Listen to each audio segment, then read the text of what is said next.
The soft hum of my laptop filled the room, mingling with the faint aroma of coffee drifting from the kitchen. I glanced out the window at the winter sunlight catching the frost on the trees, trying to focus on the presentation in front of me, but my phone buzzed insistently. It was a message from someone I hadn't wanted to hear from in years. "We need to talk about what happened at the party." I took a deep breath, smoothing the silk of my blouse over my chest, trying to steady the surge of emotions that bubbled up uninvited. My kids were upstairs, laughing over some game, their innocent voices a balm against the memory that had haunted me for months. That night, the night she had humiliated them in front of everyone, I had felt a mix of rage and helplessness, my cheeks burning with shame that wasn't mine to carry. I leaned back in my chair, letting the familiar creak of the leather soothe me. I had built a life since then, one she had no idea existed. The sleek office I now ran, the clients who trusted me, even my children's confidence, they were all quiet victories, hidden from prying eyes. And yet, just reading that message, I felt the old sting, the tremor of doubt. Part of me wanted to ignore it, to preserve my peace. But another part, sharper and fiercer, knew it was time. Time to face her. It had been a chilly November evening when it happened, the kind of night where the air feels sharp against your skin, and every word lingers a little longer. We were at a friend's holiday party, the room warm with laughter, twinkling lights, and the smell of mulled wine. My kids, Sophie and Ethan, were shyly standing near the buffet table, holding their little plates, trying to enjoy the evening. I was beside them, trying to calm my own nerves, dressed in a simple navy dress I had saved for this occasion. Then she walked in, Victoria. Her eyes scanned the room like a hawk, landing on us, and I felt the familiar knot form in my stomach. She had always had a way of making people small, of twisting words into arrows aimed at others' insecurities. And that night, my children became her target. "Wow, your kids really act out, don't they?" she said loudly, loud enough for everyone near us to hear. "I can't believe you let them run around like this. It's embarrassing." The laughter that followed her words hit me like a punch to the gut. I froze, my hands gripping the edge of my daughter's plate, my fingers trembling. Sophie's eyes welled up, and Ethan's lip quivered. I wanted to say something, anything, to defend them, but the words stuck in my throat. Rage, shame, and helplessness collided, leaving me silent while my children endured her cruel spotlight. I wanted to vanish, to take them home, to make the world right again, but there was no way to rewind the humiliation they were feeling.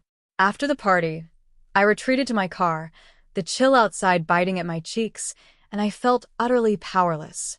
But as I sat there, head in my hands, I remembered my grandmother's voice, soft yet firm from years ago. "You can't control what they say, darling, but you can control what you become. Let this fire you up, not burn you down." That night, I promised myself that nothing, no one, would ever have the power to diminish my children's worth again. That promise sparked the first steps of my journey, a path I would walk alone if I had to, towards strength, success, and the quiet, unwavering dignity that Victoria had tried to steal from us. In the months following that humiliating night, I poured every ounce of my energy into creating a life my children and I could be proud of. I left behind the parties, the judgmental eyes, and the whispers that had once cut through me like knives. I enrolled in evening courses, staying up past midnight after tucking Sophie and Ethan into bed, learning everything I could about business management and digital marketing. My apartment, once cluttered with toys and homework, slowly became a sanctuary of focus. A tidy desk, a corkboard filled with notes and plans, and a little succulent on the windowsill reminding me of growth and patience. It was during one of those late-night classes that I met Karen, a seasoned entrepreneur with sharp eyes and a wry smile. She noticed my dedication immediately. "You have potential," she told me one night, handing me a cup of coffee that steamed in the dim classroom light. "But potential without action is wasted. You need a plan, and you need courage to follow through." Her words struck a chord, echoing the same advice my grandmother had given me years ago. Karen became my mentor, guiding me through my first real venture, a small online boutique. The nights were long, the setbacks frequent. There were moments when Sophie's homework spilled onto my work notes, when Ethan would wake from a nightmare, and I would feel the weight of exhaustion pressing against every bone. But each small victory fueled me. The first client who placed a sizable order, the first email that said, "Thank you for your incredible service," the first time I logged into my account and saw my modest but growing balance. I became adept at hiding my success from the outside world. On social media, I posted innocuous family photos, masking the strides I was quietly making. My family, especially those who had once dismissed me, assumed I was struggling, as I wanted it to appear. The secrecy became part of the strategy, a quiet shield against old judgments and a way to savor my victories without interference. Over the years, that small boutique transformed into a thriving business. I expanded, hired a small team, and even invested in a co-working space that doubled as a creative hub for other women pursuing their dreams. Through every step, I reminded myself of that night, of the sting of humiliation, and how I had refused to let it define us. Sophie and Ethan watched me work tirelessly, and though they didn't fully understand, they absorbed my lessons in resilience, independence, and quiet strength. By the time Victoria's words were nothing but a memory, I had become someone I barely recognized, but in the best way. I was powerful, accomplished, and completely unapologetic. Yet I kept it hidden, the ultimate secret that would one day turn the tables in a way no one could have imagined. The invitation had seemed innocent enough. A brunch, a small gathering with a few mutual friends, nothing extraordinary. But I knew Victoria would be there. I felt a flicker of that old anxiety, the one that had haunted me the night she humiliated my children. This time, though, the anxiety was tempered with a quiet, simmering confidence. I arrived first, choosing a table near the floor-to-ceiling windows that flooded the room with morning light. The space was chic and understated, yet every detail spoke to the success I had carved out for myself. Artful prints on the walls, fresh flowers carefully arranged, a polished wooden table that gleamed under the sun. I adjusted my blazer and smoothed my hair, savoring the moment before she arrived. This was my stage, though she would not yet realize it. When Victoria walked in, her eyes scanned the room like she always did, sharp and searching. I caught the flicker of surprise as they landed on me. She probably expected the same timid, uncertain woman she had once looked down on. Instead, she found a composed, confident version of me, radiating calm authority. My kids were with me, sitting at the table, their laughter bright and unself-conscious, a stark contrast to the frightened, embarrassed children they had once been. Victoria hesitated, as if realizing for the first time that she no longer held power in this space. As she approached, her voice carefully casual. "I didn't expect you look well." I smiled, letting the pause stretch just long enough to magnify the tension. "Thank you for noticing," I replied smoothly. Then, I gestured to the room around us. "This is where I work, where I've built something meaningful. These are my clients, my team, and my children. And yes, Victoria, I've come a long way since that party you won't stop remembering." Her expression faltered.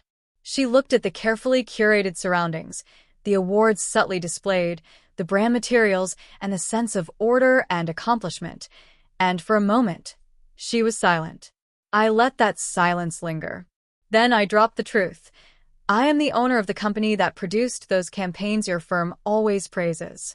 I've grown my boutique into a thriving business, and my net worth now surpasses what you could imagine. And my children? They are thriving, confident, and respected because I never let anyone diminish them, including you." The shock on her face was unmistakable. Disbelief, shame, and awe mingled in her expression as she tried to form words. Around us, a few other guests looked on, their curiosity piqued by the sudden tension. I maintained my calm, letting the reality of her underestimation sink in fully. Victoria's smirk, once so sharp, had vanished. She opened her mouth, then closed it again, searching for some foothold, some response. There was none to give. I had dismantled the narrative she had built in her mind, the one where she held superiority, the one where I and my children were beneath her notice. For the first time, I saw the impact of years of quiet determination and careful planning reflected in someone else's astonishment. The power had shifted, and it was absolute. The room was quiet now, the murmurs of other guests fading into the background as I held Victoria's gaze. For the first time, the balance of power had shifted entirely. I could feel it in the way she fidgeted, in the slight falter of her confident posture. It was my turn to set the terms, to decide not only how this encounter would end, but what lessons would remain.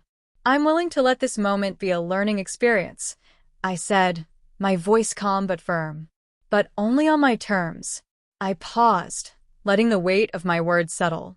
"Apologies are a start, but actions matter more. You must acknowledge the harm you caused my children, and you must actively work to respect them and anyone else you interact with." Victoria's eyes widened, the tension in her shoulders betraying both guilt and disbelief. I continued, choosing each word deliberately. "You'll also need to reconsider how you speak to and about others. The casual cruelty, the ridicule, it ends here. If you truly want to maintain any relationship with my family or me, it will be based on accountability, empathy, and mutual respect." Turning slightly, I gestured towards Sophie and Ethan, who were sitting quietly but beaming with confidence. "My children will not endure humiliation, and neither will I. They will continue to grow in strength, confidence, and kindness. You can choose to be part of that journey positively, or you can step away. Your choice." I felt the quiet power in the room, the subtle shift in energy as Victoria processed each condition. She opened her mouth, then closed it again, clearly weighing the new reality. This was no longer a moment for embarrassment, gossip, or dominance. It was a crossroads. I softened my tone just slightly, letting compassion temper the firmness. "I believe people can change if they are willing. I am not cruel, but I am not naive. This is the boundary: respect, accountability, and growth. Cross it, and there's no coming back. Follow it, and perhaps some repair is possible. The choice is yours, Victoria." For the first time, I saw her nod slightly, a flicker of understanding passing through her eyes. It was tentative, but it was there. She realized that the woman she had underestimated was no longer the same, and that if she wanted to remain in our lives at all, she had to meet the standards I had set, standards born not out of malice, but out of love, strength, and unshakable principle. I had claimed the upper hand, not through vindictiveness, but through clarity, confidence, and compassion. The power I wielded now wasn't about revenge. It was about protecting my children, preserving dignity, and demanding respect. And for the first time, I knew that this confrontation would mark the turning point, not just for Victoria, but for the life I had worked so tirelessly to build. Weeks passed after that brunch, and the changes were subtle but undeniable. Victoria began showing up with genuine apologies, not the half-hearted kind she used to offer. She made an effort to treat my children with respect, asking Sophie and Ethan about their school projects, praising their creativity, and listening without judgment. The tension that had once defined our interactions melted, replaced by a cautious but growing acknowledgement of their worth, and mine. My children flourished in this new atmosphere. Sophie's laughter grew bolder, more confident, and Ethan's shy smile turned into a self-assured grin that lit up every room he entered. I watched them from a distance, sometimes quietly, sometimes with a proud smile, remembering the nights I had sat awake, wondering if I had done enough to protect them. Now I knew I had. I also reflected on my own journey, the long, often lonely path I had walked since that humiliating night. I remember my grandmother's words: "You can't control what they say, but you can control what you become." Those words had guided me, giving me the courage to rise above cruelty, to nurture resilience in myself and my children, and to create a life that spoke louder than any insult ever could. As I stood in my home office one morning, sipping coffee and glancing at the awards, the plants, the little notes of encouragement pinned on the corkboard, I felt a profound sense of closure. The fire that humiliation had sparked so many years ago had transformed into something beautiful: strength, independence, and grace. Victoria, too, had begun to change, slowly shedding the arrogance and the need to belittle others. While our relationship would never be the same as it once was, there was now respect and an understanding of boundaries, a testament to the growth that confrontation and accountability could inspire.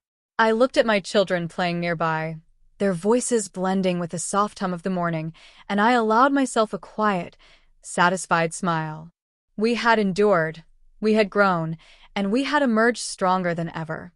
Some lessons in life are painful, but they're the ones that shape us. Some victories are quiet, invisible to the world, but they resonate deeply in the heart. And some people, like my grandmother always said, teach us lessons we carry forever. I took a deep breath, feeling the weight of the past lift, and whispered to myself, "We are stronger than we ever knew." Bottom of form.